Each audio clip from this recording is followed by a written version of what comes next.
projections, please. Skip, I'll start with you first. How far can the Eagles go? Do you want me to speak with my heart or my head, Stephen A.?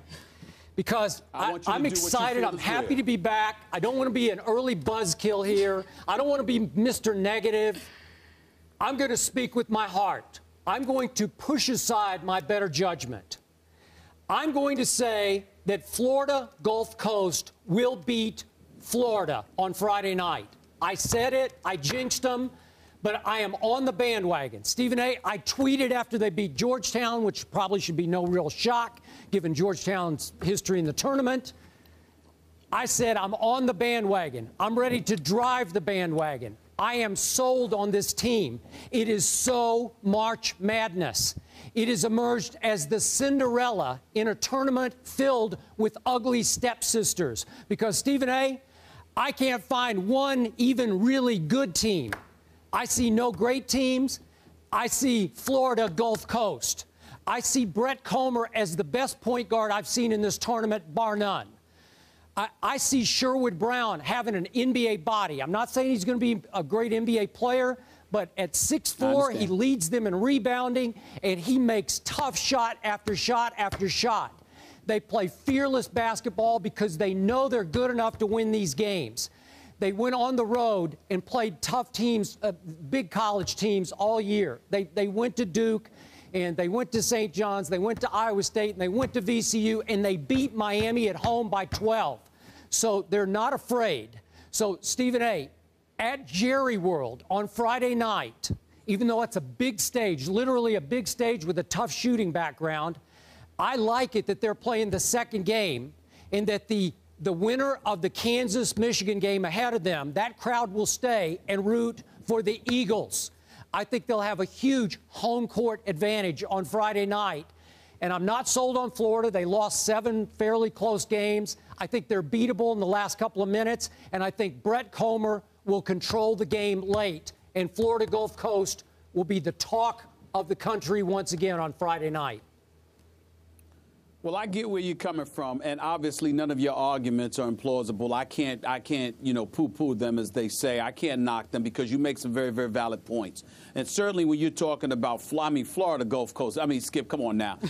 Nobody expected them to be in this position. I think that Georgetown was incredibly, incredibly disappointing. Yep. I couldn't believe it. You got a guy like Otto Porter, out there. He's one of the best players in the nation. You've got to evolve your offense around him and get that man the ball and let him take you to the promised land. You simply can't do what Georgetown did, and that's something that we can talk about at a later date. They gave up a 22-1. Florida Gulf Coast had a 21-2 run against Georgetown. Okay, San Diego State, not that big of a deal to me. I thought that was a pick'em game. They got it done, 17-0 run in the second half. I like Brown a lot. I like this kid Thompson, no doubt about it. You're in, what is this, Atlantic Sun Conference? A lot of people don't realize this. I think this is the advantage, Skip, that they have. Because they're coming from that conference, because they opened their doors to students in 1997, they weren't even eligible to participate in postseason play until a year ago. What that means is there's no real history about the program. There's no real history about the coach. And as a result of that, anything he throws at you, he could potentially surprise you and really create some problems for you. So I get your point. And if they're able to get past Florida, it wouldn't shock me at all if they shocked the world by beating a Michigan or a Kansas simply because of the enigma that they are. Yep. But I can't believe the point that you pointed out when you brought up the fact that, again, if they were to beat Florida, there would be a strong home court contingent in their favor against a Kansas or Michigan. We all know that Florida, to a large degree, is Gator Nation. And as a result of that, you're not going to have that home court advantage against Florida. And as a result of that, I'm looking at Billy Donovan, third straight year, going to the Sweet 16. I know this man can coach. He's a 2-time national champion. I know he knows what to do.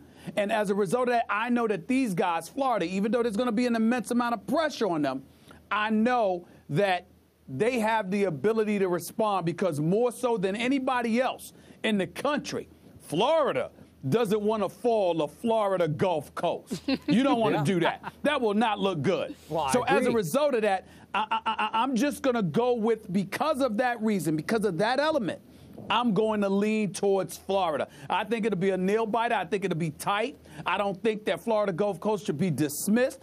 I think they'll gain our respect. They are clearly the Cinderella story of this NCAA tournament.